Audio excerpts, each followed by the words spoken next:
So, Sukihotu to all the brothers and sisters in the Dhamma. And good morning, good afternoon, or good evening to wherever you are.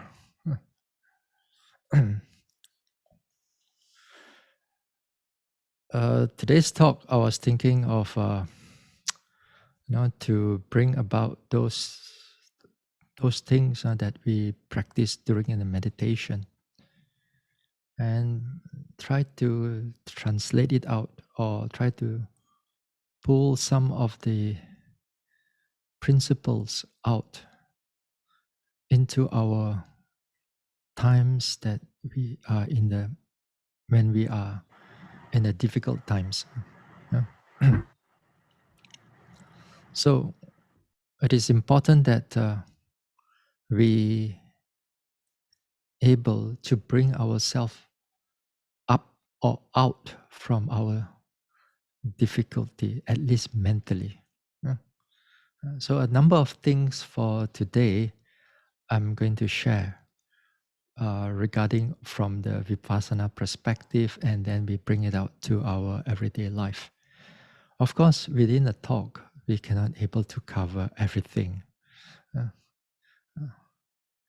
Then also this one also will be involve those people who are, if you have some degree of practice, then this talk will be in a way kind of like you can able to put it into application.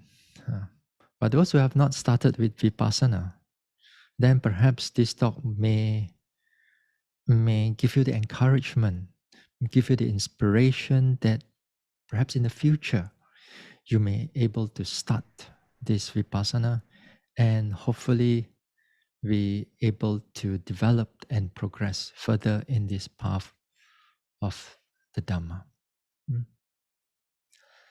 Now, you see, Vipassana is practice. There's only one goal for Vipassana. And the goal is to finally get out of this cycle of birth and rebirth. Get out of this samsara, where all this COVID doesn't touch you.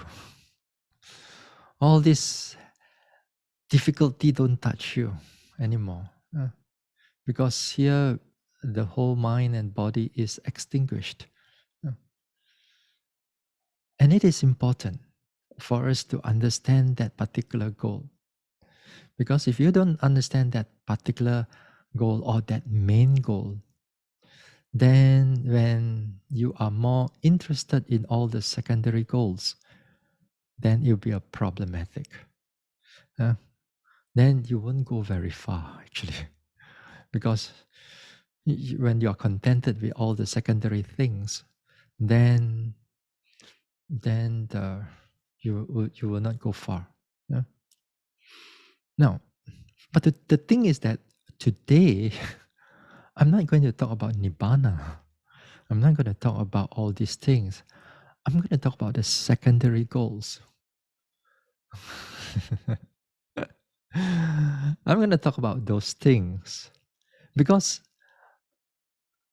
while we are living here, we need something. We need something for to uplift ourselves, to make ourselves progress, or at least go through the difficult times, the troubled times.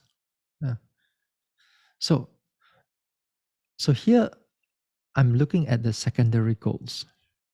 But nevertheless, I would like to remind you that the whole goal of Vipassana is the main goal where we get out of this cycle of birth and rebirth. So these secondary goals help us to elevate and not all, but some of our problems in our lives. The problem is sometimes when we talk about Vipassana here, when devotees doesn't understand the principle of this Vipassana and the goal of this Vipassana, then they will take this secondary goal as the main goal. And when they take this as a main goal, then they will project it to others or they share it to others, and others also have that same idea, same mindset, and then you'll be sort of like you'll be deteriorating, or you will dilute actually the whole Dhamma that's taught by the Buddha. Yeah. So it's good that we understand the principle here, or understand the goal here. Yeah. Now, now, training of Vipassana is not an easy training. Uh, some teachers even says that the training of the Vipassana is the most difficult training in all the techniques of Buddhism, in all the things that you do in Buddhism. Dana or Sila or this or that. This is Vipassana is the most difficult. And it's true because here we need to tame the mind. We need to tame the mind, we need to progress the mind, we need to abandon the defilements. It is difficult, which is very true. Uh, yes. So, but nevertheless, there are people, there are devotees uh, who are keen enough, and also there are monks and nuns who are keen enough to pursue on this path. They will take up the challenge. They'll take up the challenge. And this challenge is not something like you do it well, one retreat or two retreat. It takes a lifetime. It takes a lifetime. And again, it depends on how much you want to put your time into it. The more you put your time into it, the better it becomes, generally. But in the meantime, you will struggle. In the meantime, you have to go through all the struggling. And it's a difficult path. It's difficult. Even I've practiced for so many years, and I still find it that it is difficult. And I've still see that devotees are struggling with it, monks are struggling with, nuns are struggling with it. Uh, so let's see. Now, during the times that we train in Vipassana, there are many things that you have to be you you have to be ready, mentally ready, physically also have to be ready. Yeah? Uh, say, for example, when you're physically ready, what I mean is that you must be healthy. You have a sound mind, mentally healthy, physically healthy. At least you must have that. If you are physically weak, you will not able to do all this mental development. Now, so when you come and train, and so you have that criteria, and you have that faith, of course. If you must have that faith, that confidence in the Dhamma, in the teachings, in the practice, in the Noble Eightfold Path, actually, then you put it into practice. Now, when you put it into practice, along the way, you'll be taught the instruction how to pay attention to your meditation objects, like your in-breath, out-breath, your rising, falling, your pain, your walking meditation. What are the objects that you need to pay attention to? Uh, uh, then also the long hours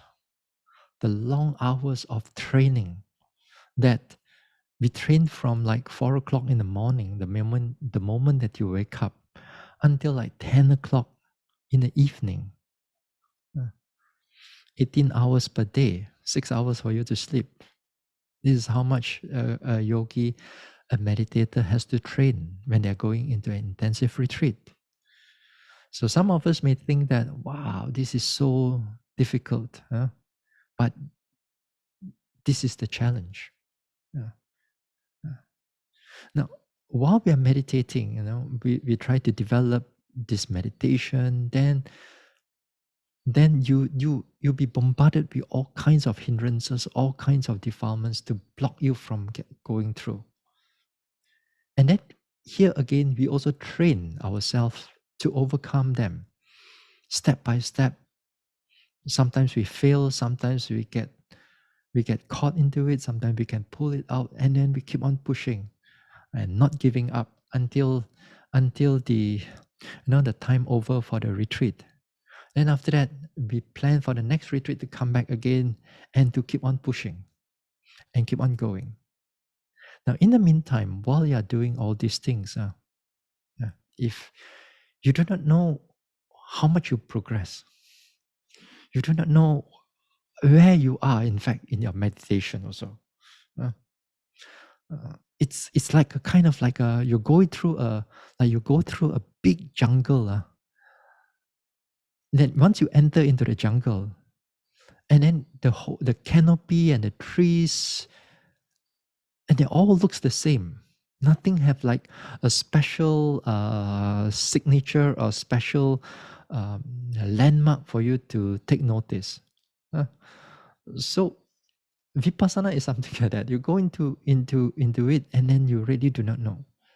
But while you're inside there, in the background, there's a lot of transformation taking place. There's a lot of transformation taking place. Although in the front, you are struggling, you are going through all this difficulty. And that transformation, it's so important, because that transformation, if you know how to pull it out, put it into your everyday life, then it's wonderful. It's wonderful. Even before you touch Nibbana, even you touch the getting out of this cycle of birth and rebirth. Okay? Now let's see a few examples. Let's see a few things that what in the Vipassana will do. Yeah. Now one of the thing that one of the main struggle of Vipassana is this pain. Is these unpleasant feelings, the physical feeling, mental feelings. And usually in the beginning part, the yogi has both of this. But if you're more you train, the meditator only have one. In the physical feeling, but not the mental unpleasant feeling. But the transformation from even in the practice of Vipassana is so much already. What more you want to take this Vipassana out into the everyday life? Okay. Now here you see the meditator. The meditator is that when they are struggling with all kinds of pain, sometimes they're struggling every time they sit down, the pain arises. And they begin to have fear about meditation or even the sitting. They worried whether this pain is going to um, hurt the body or is going to injure the body sometimes. Or they're going to have a permanent injury that is not going to able to undo anymore. The fear is there. And we understand that, because some meditators, some yogis, they go through all these type of things. So the yogi are thought, in beginning is the Vipassana is that the yogi is taught to be courageous, to put your mind just to pay attention to the pain and notice how the pain, or not what type of pain is there. That means it helps you to become more acceptance of the pain. But in the beginning, you struggle. You only the mind is there, then you want to run away. You want to get out of it. But the instruction is that you have to see things as they are. So you got to put your attention to the pain. Once you put your attention to the pain, you try to notice the pain. What type of pain is there? Is it a hard pain? Is it a soft pain? Is it a pulling pain? And so on. Without um, trying to suppress the pain and so on. But you have to see the pain as they are. Uh, Then, when you see the pain as they are, then another thing is that you have to see how the pain is changing, whether it's getting more, it's getting less, and so on. Yeah? And sometimes it changes from one place to another place. Now, if you have gone through a meditation retreat, especially the Vipassana retreat, then you will, perhaps you have seen these things. Uh, and these things is where it slowly, slowly, it transforms you.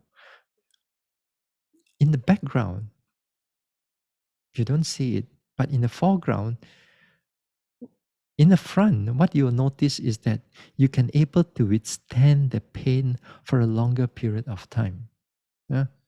Before the anger comes in. Yeah? Before the aversion, the dislike, the hate comes in. Yeah? Then you'll see that your with this training and you go through for some time, you see that your mind can able to stretch.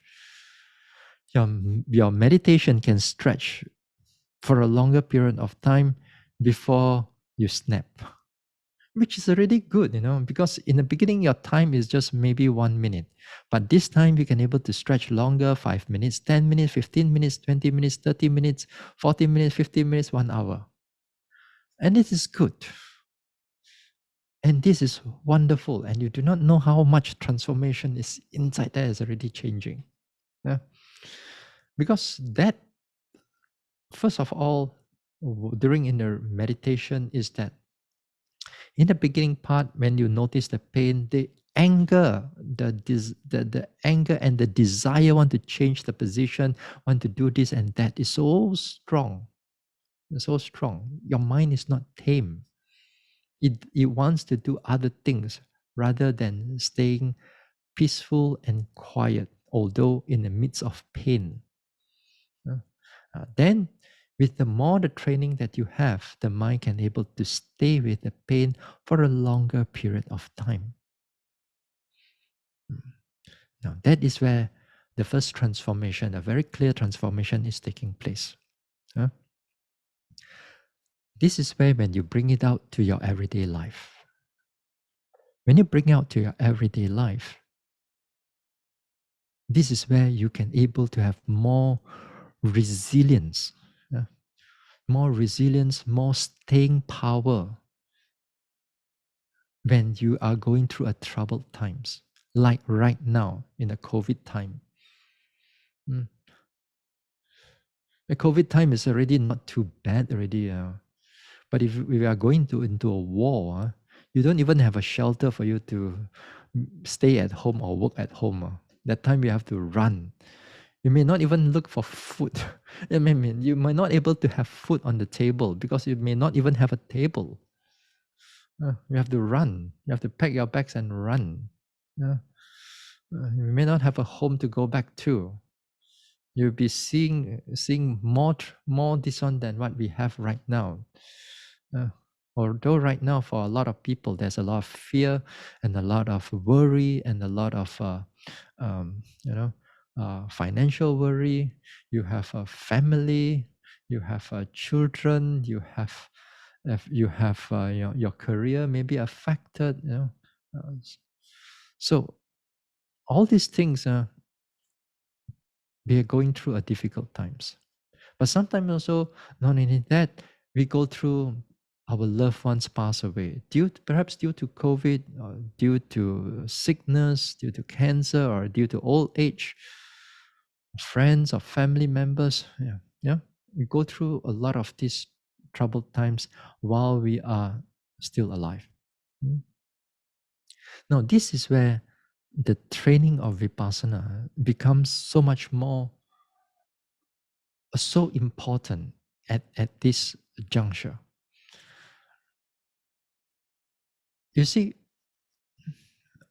when a yogi trains together with all this, with the unpleasant feelings, then it develop that mindfulness, develop that patience and that resilience towards the pain.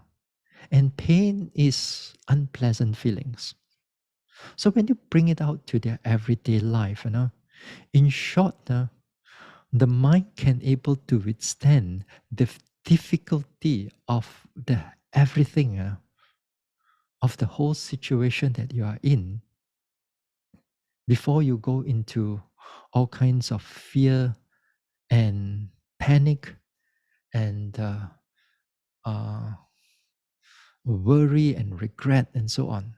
Uh, you can have that resiliency.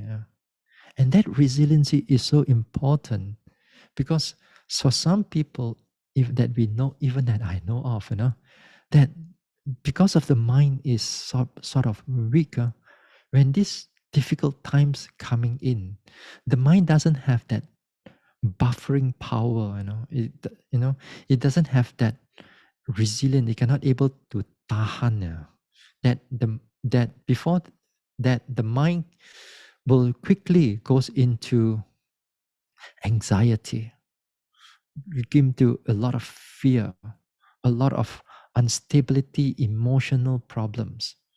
Uh, Like right now, just like for some of you want to go out into buying things. That fortunately for me, I don't have to do all these things. For you, it's different. You have to go out and buy things, and you do not know that outside there, who next to you, whether they have they are carrier, they have COVID, they have this or that. You do not know that whether there's a police block or whether you're afraid of whether the police will come in and check you. This type of fear, panic, and so on. And not only that, sometimes like you all have all kinds of chat group and people send every kind of news to you, and you can't even know which one is real news, which one is fake news. You keep on reading everything, and then you get so worked up. Your whole mind is so worked up, and then you become a lot of fear, a lot of your mind is stretching at this moment of time. So that's why you become a lot of the mind so unsettled. Uh, some people like you want to stay at home, or you want to meditate.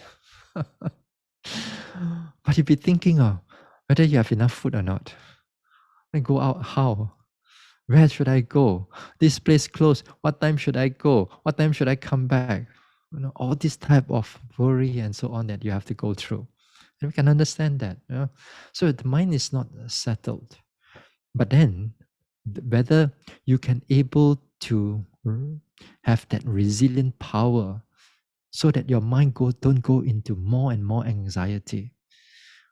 And that resilient, of course, is also come with that mindfulness.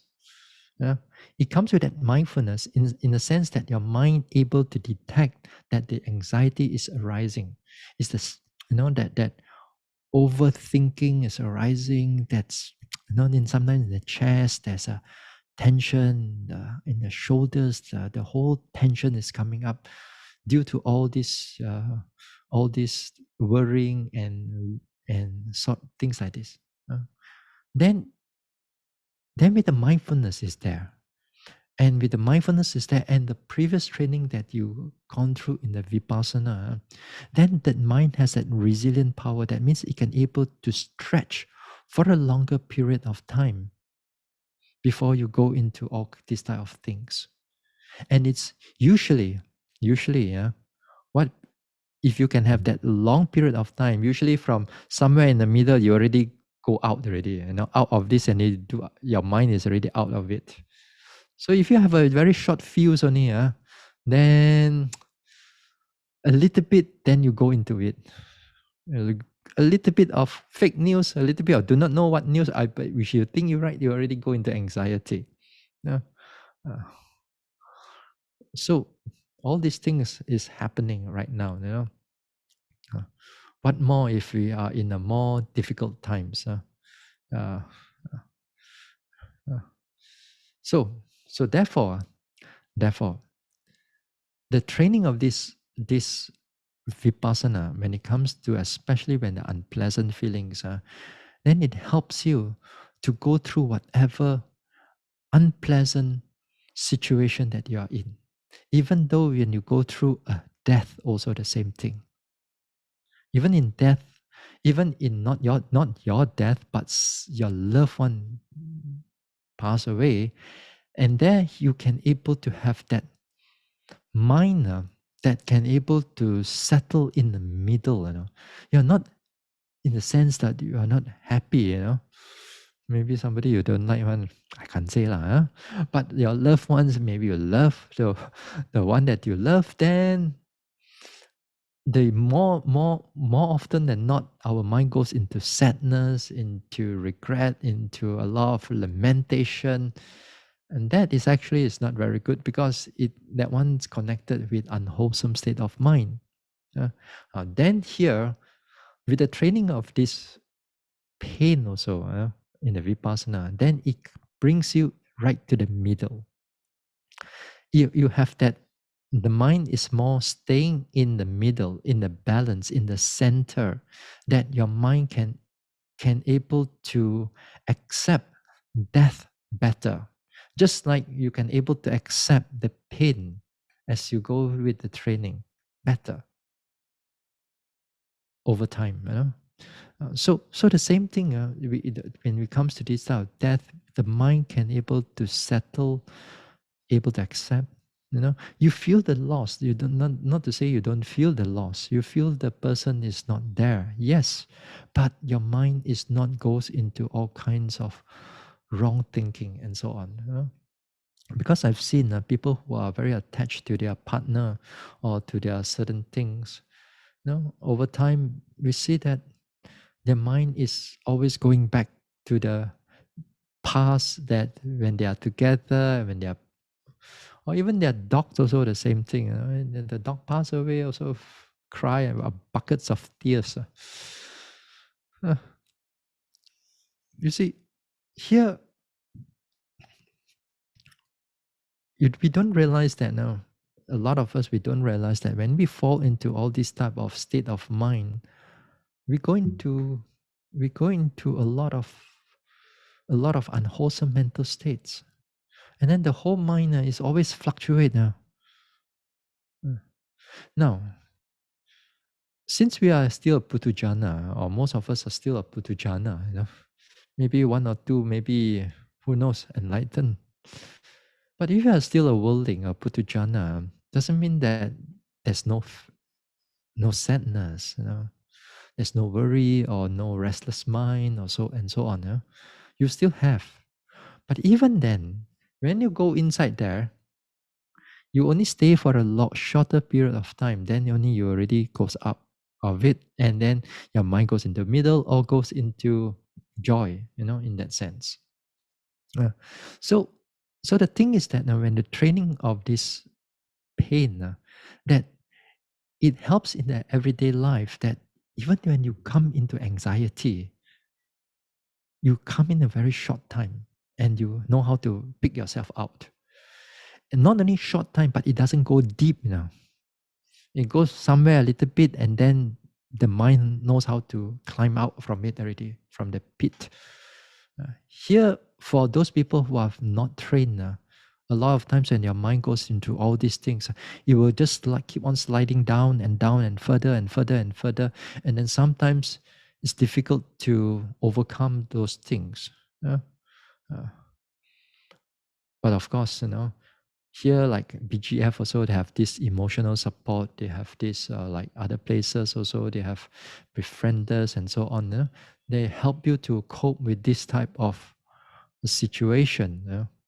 But if you have the qualities that you develop from your meditation, you don't have to go through all those strong suffering. You go through a little bit of suffering, but you can able to pull yourself out.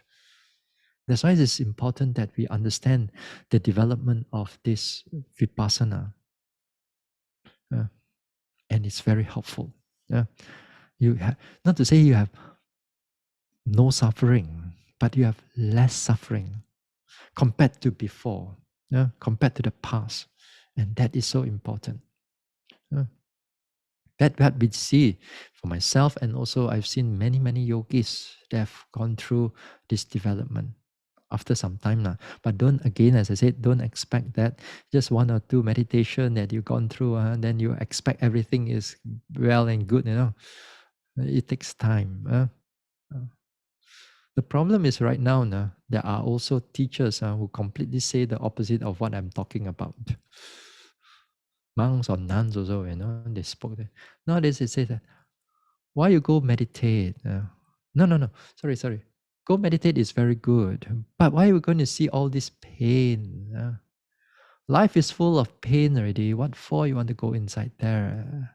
Why so stupid? Why so foolish to go inside all this pain? Go to the meditation and enjoy. Go and rest, go and be peaceful, go and be at one with the nature, one with yourself. All this pain, don't have to worry about all those things. Put it all aside. Yeah. That is where we try to whitewash everything out. What the Buddha says is to see things as they really are. But most people want to see things what they want to see, not see things as they really are. See things as they really are, that means you have to see and also acknowledge and accept the unpleasant things also, the unpleasant feelings also. Yeah. Nowadays, that's terrible sometimes. But what can I say? I can say what I can say right now, Nani. Yeah? This is one thing. This is one thing that a big transformation from a Vipassanā to the everyday life can help the person or the devotee or the monks or the nuns. What else is there? Completely the opposite of pain. That is where pleasant feelings is there. All the pleasant things. Now, in the Vipassana also, we are taught that also don't get attached to the pleasant feelings. You got to see it as they really are, not as something as you want it, as you want it more and more. Because when it comes to the pleasant feelings, you want it to continue. But when it comes to all this pain and struggling, you want it to have as short as possible. This is because in the back of our mind is where all this desire and also rejection, and it's fluctuate between these two parts. So during in the times of Vipassana, when we comes into things which is pleasant, for example, that you meditate, you meditate, and then your mind goes into a very peaceful state, all your in-breath, out-breath also disappear. All your rising, falling, everything gone. Yeah. And you're like settling into a very peaceful state of mind.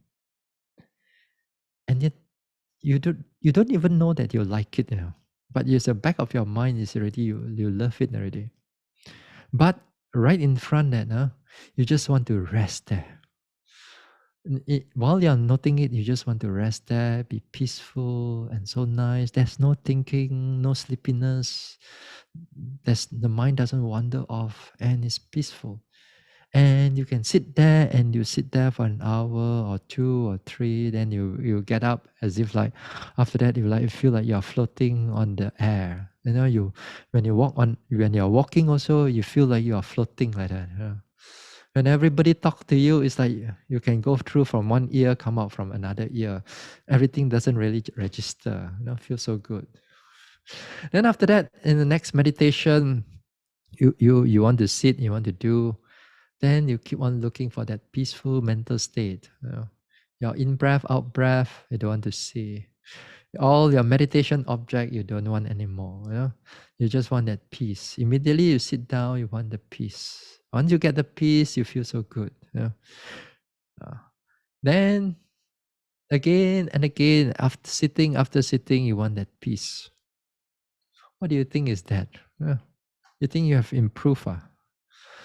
You think that you have improved, yes, but you are not going anywhere. You are just in the circle only, circle, and that is where the sensual desire is like hold on to you. It's like you're trapped in the honey. You just go swimming around the honey and then haha. Yeah. Like the Venus flytrap. Like the one in the, you go into the forest and you can see the fly trap and then they open up. If the insect or the flies drop down, they cannot come out anymore. But in the meantime, before it drops down, it gives you all the sweet nectar around it, so that the flies or the insect will come and stay onto it, and then after that, it will just slide down or drop into the liquid inside there. Once it drop into liquid inside there, all trapped already. Cannot come out. Something like that, essential desire. So we really do not know. So when we meditate, at this at this juncture, a lot of these pleasant feelings that comes up, a lot of this bliss and a lot of peacefulness and calmness that comes in, tranquility that comes in, then you are not careful, then you get caught into it. Yeah? You're not supposed to reject those things. They come in as part of the development of the meditation. They are like it comes in sometimes, like you come to a part that your road is more smooth and nice and pleasant. But you have to go back to your meditation object, your original meditation object. If you don't go back to your original meditation object, you get caught. Whether you are in the samatha or in the vipassana, the defilements works the same way. Yeah. It just give you that honey. It gives you that pleasant things. And then if you're not careful, you're not mindful, you already get caught into it. Yeah. Some people not only just this type of calmness, but some people like the lights. The very beautiful lights. They sit down there as if like there's bright colors. Sometimes there's one color, pink color, white color, blue color, and sometimes for some people maybe multiple colors here and there. Uh, This is part of the development of meditation. Every yogi will go through it, but the problem is that you get attached to it. Yeah. And then when you get attached to it, you attach for it for long. Uh, uh, Say it's supposed to be, you are supposed to drive from KL to Penang. KL to Penang. But then you go into Ipoh, you see the Ipoh so nice. You forgot about Penang already. You just get caught in Ipoh already, and then that's it. You don't have to drive anymore. Something like that. So there are many traps along the way, and a lot of these traps in the meditation, and they are pleasant. You can see that this type of pleasantness more often in the samatha meditation. Yeah? More often, because that time you don't have to deal with a lot of unpleasant feelings, a lot of more neutral feelings, and sometimes the pleasant feelings, whether mentally or physically. So here, all these type of lights, all these type of pleasant feelings, all this type of bliss and all that thing, your job is not to attach to it. Your job is to be mindful of it. You'll be aware of it. Uh, be aware of it. Then after that, you go back to your meditation object. Uh, get you aware of it. Those things. As I said, don't push it away, because some yogis, some meditators thought that especially like the Vipassana meditator, they said they must not see all these pleasant feeling on. Pleasant feeling is wrong. All these pleasant things are all wrong, wrong, wrong. It's not wrong. Attachment is wrong. The feeling is not wrong. The feeling is neutral. They are not defilement. They are neither wholesome nor unwholesome. It's your desire connected towards it, and it becomes a defilement. It becomes a problem. So we have to remove that desire by being mindful of it. The moment you're mindful of it, you're alert of it, then this desire is cut off. You go back to your meditation object, then it's well and good. Go back to your path. If not this one, you go into a wrong path. Yeah. So here is where the teachers also is important. The teachers help to guide you to go through. And hopefully you get the right teachers. You get the wrong teachers, then the teacher say, very good. All your pleasant feeling, I do it more. All your bliss, you do it more. See, and then you will go and go further and further and further. And until there are some people who came and tell me, they practice for the past 20 years. Then only they realize that they are stuck there and they are not going anywhere else. 20 years. 20 years for of meditation, you get stuck into all these pleasant feelings for so long that you don't realize that you are supposed to come out of it. Mm. Now, these things also, you can able to bring it out into your everyday life. Once you bring it out to your everyday life, is that now when it comes into something which is pleasant, nice, and beautiful to you, then here is where your mindfulness will start to kick in. Yeah? Your mindfulness will start to kick in. Not only mindfulness starts to kick in, but in a way, your reflection also will start to kick in. Yeah? In the sense that if you are a Vipassana meditator, you will see that these pleasant feelings and so on, they are not permanent.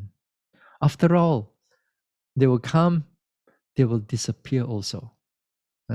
So when you bring it out to your everyday life, automatically the mind, when the mindfulness comes in, then that type of reflection of seeing these pleasant feelings also, they are also not permanent.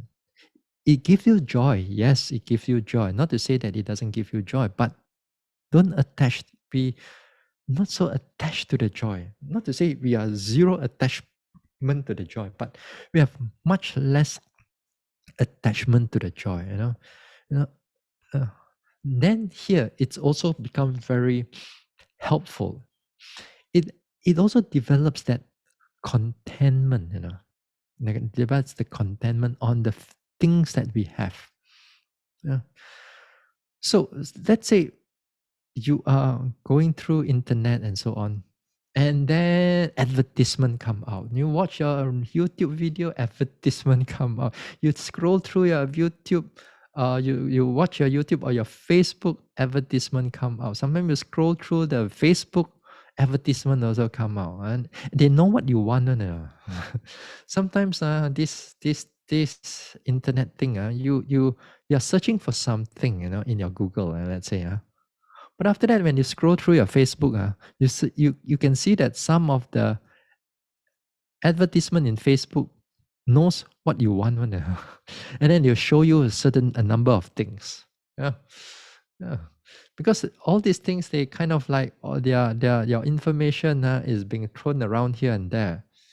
And yeah, when I look at Lazada or Shopee, some things I see what interesting is inside there. Then after that, when I scroll through the Facebook, the Lazada or Shopee advertisements is already there. Uh, so, things like that. Yeah.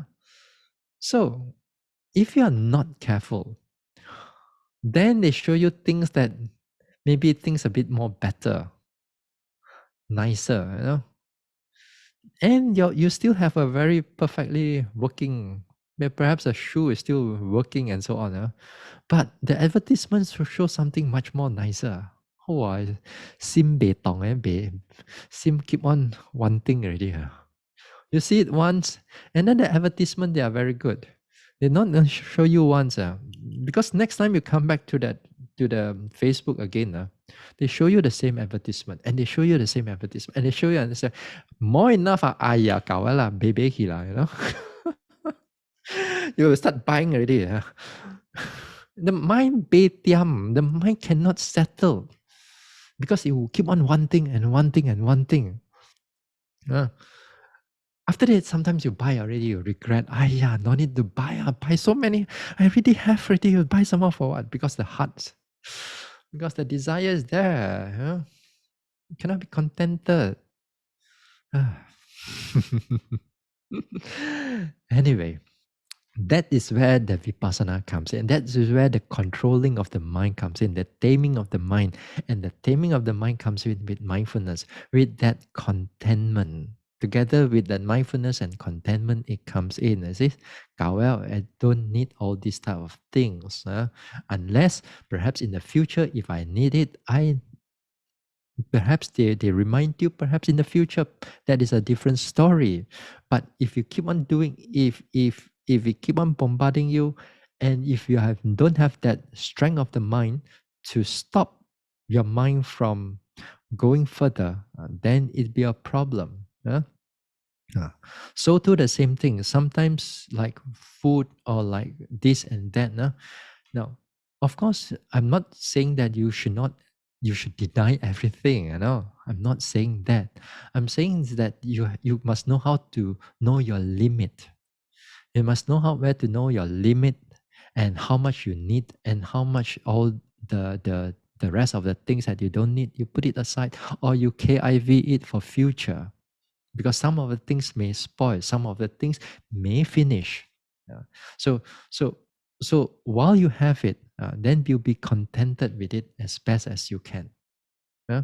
You'll be contented with it. Now, this type of contentment, also it's good because um, it helps you to, in a way, you don't have to keep on going out. If you don't have to keep on spending your money unnecessary, because right now our the money can, we do not know when, whether we have the job or not, in the next coming future.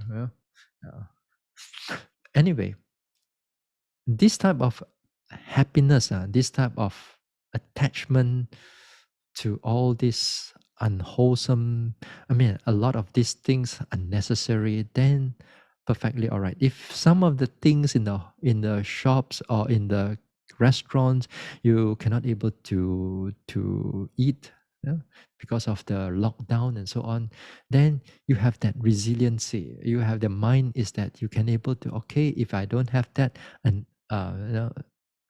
maybe you order from other places. It's perfectly well and good. You don't have to specifically go there, because there are some people want that means you want that already. You desire that means you desire that, and the mind is not going to let it go. But when you are more contented, your mind can more flexible. If you don't have that, another thing also is okay. Yeah? A less perhaps less quality, or in that sense, perhaps it could be more quality also. It could be cheaper, perhaps. Uh, so there are a number of things, right? For example, right now we can't travel.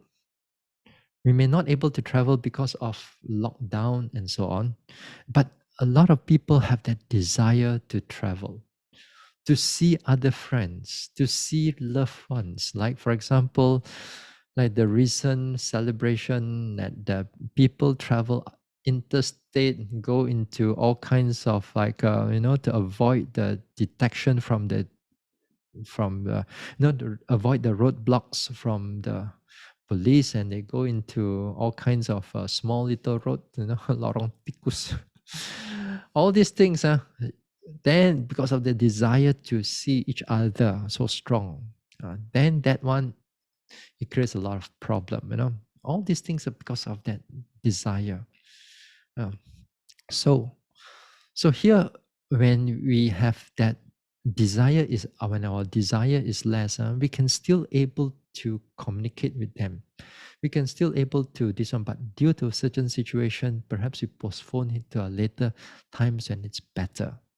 uh, if you can do that, then it's good, well and good. You may not able to go to the cinema right now. You may not able to wear things that beautiful right now. After all, you're not going anywhere. No. So we hold on first, all these things. You keep our desire in check. Because some people, when the desire is so strong, and their mind can go into a lot of restless, can go into a lot of thinking, and they do other things in order to get attached. For them, the attachment brings them happiness. Uh, so we become be more contented with all our things. And we are not so enticed with all these things. We use whatever can be done. So that's why when we are in a retreat, you see, when in the retreat we don't have all the luxury. Internet also don't have, this also don't have, that also don't have. Then the mind can able to meditate. The mind can meditate and it can settle down quite peacefully. But if you have so many beautiful things around, the mind cannot meditate. If you have a garden, beautiful garden around in the meditation centers, you think the meditator will sit down in the meditating or going into the garden looking at the flowers or the birds and the trees and so on. If you have something beautiful next to the all these meditation centers, then the yogi is very hard for them to meditate. So when we are meditating, we don't have all these things. That's why our mind is can able to be very much in check, and the contentment is there. We can live without many things, and still can survive, and yet doesn't go into all kinds of mental problems and so on. Uh, so this is one thing. This is another thing. Now the next thing I want to say, that in the Vipassana also, during the Vipassana, there can be at times very dry and barren, like you're going through a desert like that.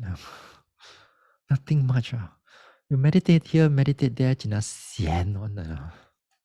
very, very difficult times. This is part of the whole challenge, of the whole development of meditation. And it's part of the development for most people. At certain times, the mind gets very barren, very uneasy.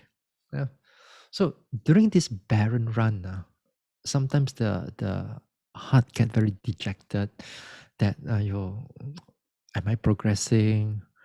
Am I going further? How is it like every time looking at the same thing so long and so on? It feels like a barren run. And then for some yogis, the mind is down a bit, no heart to practice and so on. This is where at times we need to have a change in the meditation. We change it with like going into like another form of meditation, like going into metta or going into other form of meditation. Then when the metta, sometimes when you're able to develop the metta, the mind gets alert again, gets a boost again, it gets that joy again. It comes in, and then after that, with that joy, you transfer it back to Vipassana. And when you transfer it back to Vipassana and you push the Vipassana, and then it goes further. And then that dryness, and then it kind of like goes on, is slowly disappear. And then you feel that the whole progress is coming through. And so again, time after time, the yogis, some yogis have to go through these things. Because of that, the mind goes into nothing much. So here, what we do is that we inject ourselves with joy. Yeah. We inject ourselves with joy to push us to make us go further. A booster, and then that also with this understanding, you can able to bring it out to to the everyday life. And therefore, not only just inject yourself with a vaccine, but this time is inject yourself with a wholesome joy. Inject yourself with a wholesome joy, because right now things are like every day, morning you wake up, you see your partner, you see your family, you go through the whole day the same thing. Night and tomorrow again the same thing, and the same thing, and the same thing, and the same thing, and the same thing. Things become like so barren. Sian already, that is where you need to inject yourself with a bit of joy. The first thing, of course, you make sure that you registered for inject your vaccine first. That one is hopefully those who have not done yet, not registered yet. You better do something about it.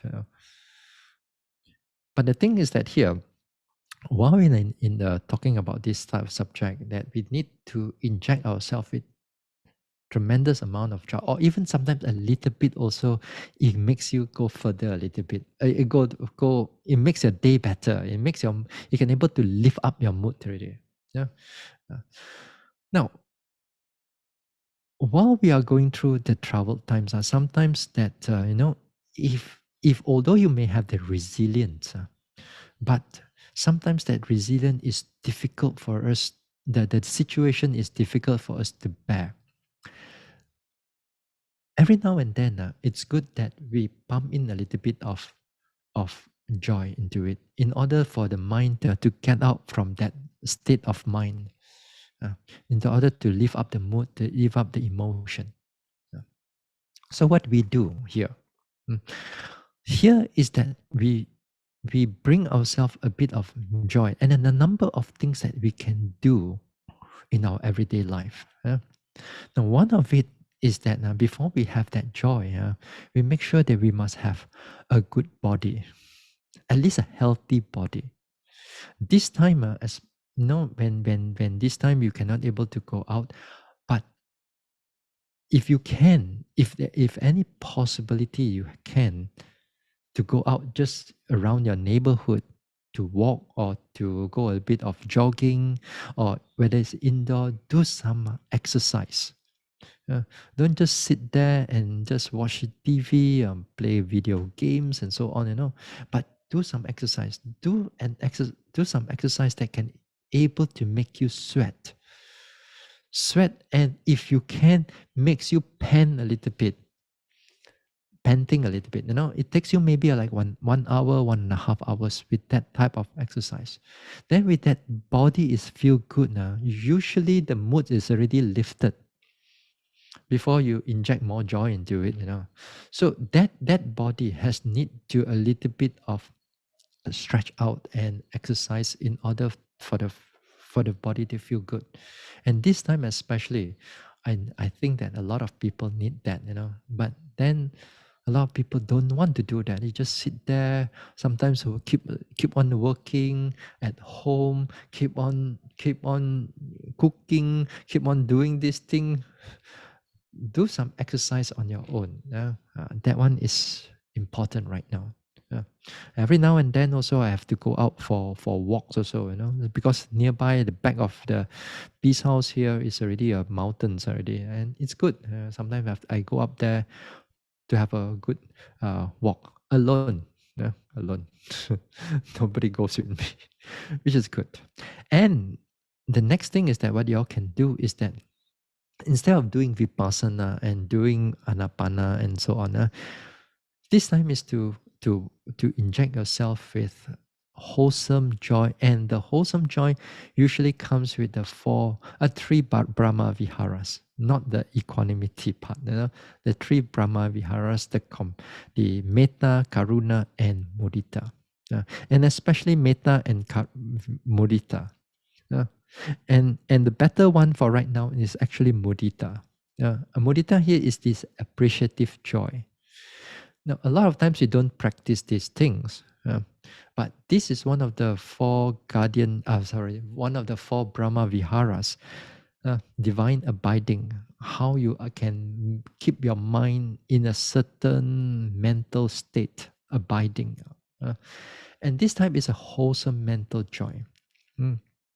Now, when you want to do this meditation, it's a simple, not so difficult meditation to start it off. If you want to sit down there, you be aware of yourself, bring down some mindfulness into you, just for 10 minutes or 15 minutes or so. And just keep your mind in the present. Then once the mindfulness comes in, and then you begin to reflect. You reflect all the goodness that I've done. May all this goodness give me well-being. May all the goodness that I've done, perhaps the goodness may be coming from like dana or offerings or doing some service, or doing some generosity of the past, or doing some meditation or sila, or you have helped somebody, this type of things, that you recall it back.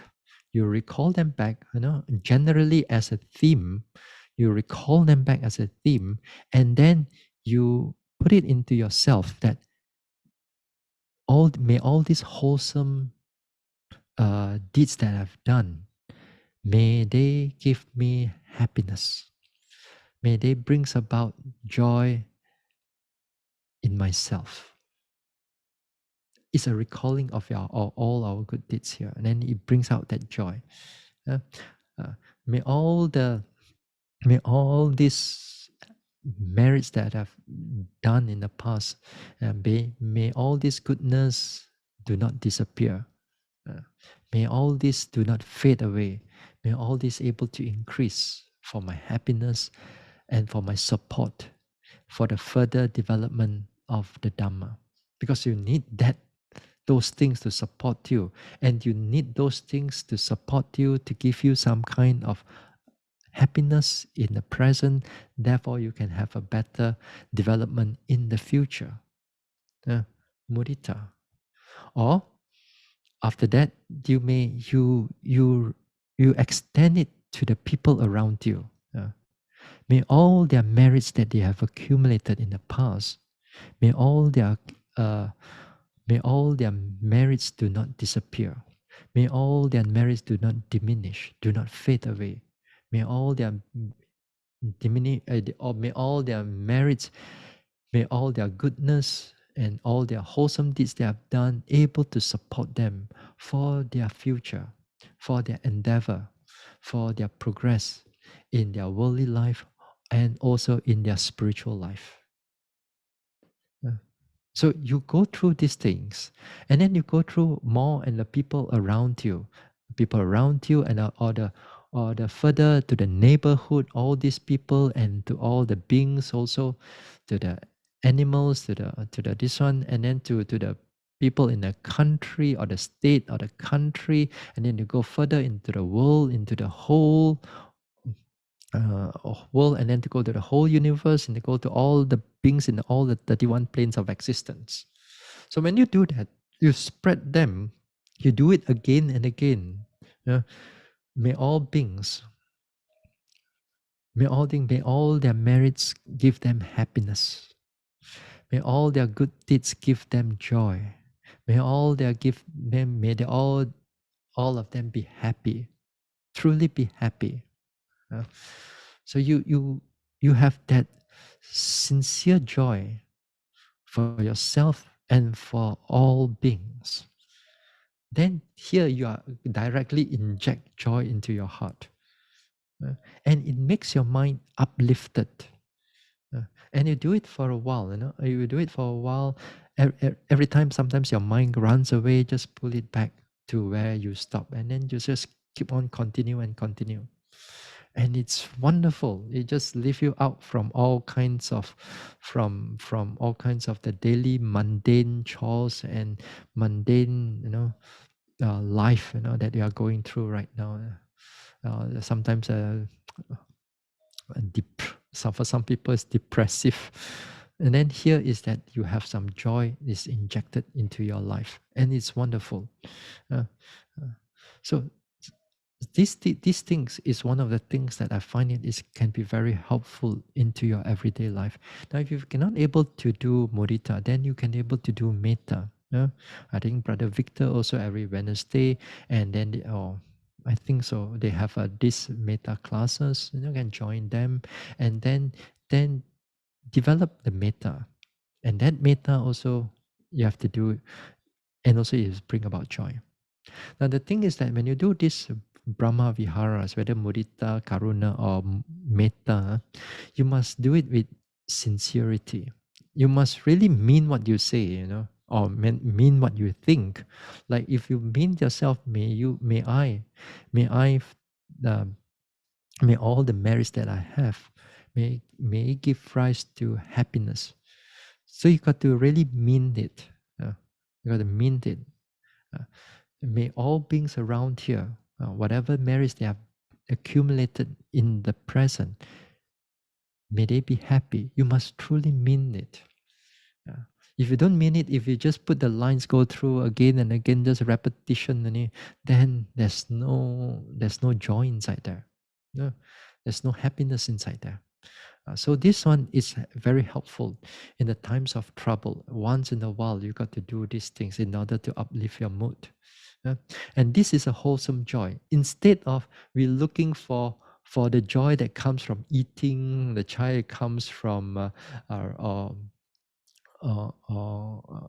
anticipating, desiring, a sensual type of desire. Although that one you need some of it, but it would be better. It would be better if you have that type of wholesome type of joy. Yeah. Yeah. So if you can, other forms of meditation also that you keep up also in the everyday life. Yeah. You keep up, you spend a little bit of time in order to keep your mind up in this way. So when you do these things, very quickly you feel that you can go through every day much more better. Not so like depressive, sian and all that. Like no energy to do this. Don't feel like doing that and so on. Which many people have that type of feelings when they are at home for a long period of time. Yeah. So you need to have that joy to come in. You need to have that bodily to be a bit stronger than right now, so that you can do. Your mind can feel much more better, much more clearer in your thinking. Yeah. Yeah. Now another thing that what we can do is that to also um, not only recall back all our dana that we have done, the sila that we have done, and so forth. Here also, at times also, we make an effort to do some, for example, a donation or service in whichever way that you can, without going out from the house. Some people do donation, still do some donation to the temple. They give these things.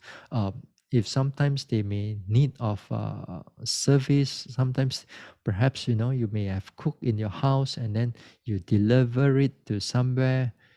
You give it to somewhere, or you make certain things to offer it to somebody else. Do something that it gives rise to a wholesome type of joy. Uh, these type of things, it makes you feel much more better. Sometimes perhaps that you may be good at cooking and baking, then perhaps that you want to like share it with other people, maybe share it with your neighbors, for example, without going through near them, of course. You find it a way that you want to share these things to them, or you want to do something and then you want to send it over to your relatives or friends, just to make them happy. And it makes you happy because it kind of like a service, or kind of like a dana, an offering to them. So when you do these things once in a while, it uplifts your heart. So there are many things that we can able to do. There are many things, as I said, we can have more, and a lot of things that we can talk about. So here towards this Dhamma talk, now in the beginning, I've mentioned about you have to have that resiliency, that it comes from the training from pain, that you can able to withstand better in your everyday life. And then also the same thing, as I said, that not only just the unpleasant feelings, but during the meditation, we have to be careful with the pleasant feeling. We have to be mindful of the pleasant feelings too. Things that which is nice and pleasant, that the mindfulness is that we don't get attached to it. And so too when we comes into our everyday life, that attachment, that strong attachment has a handbrake. Yeah, there's a stop. There is a contentment there, that we don't overdo all our sensual desire, over attached to things. So not only that, when it comes into this vipassana, also that at times that things gets barren, gets dry, and then we also change into developing some kind of joy in the meditation. So too, also the same thing when we do it in the everyday life. Also, we can bring that joy, and we can develop, and we can arouse that type of wholesome joy in our life. Then it makes our mind so much better, whether in the COVID times or in the future when you are going through certain prolonged, troubled, difficult times. Okay, so we stop here for today. All right.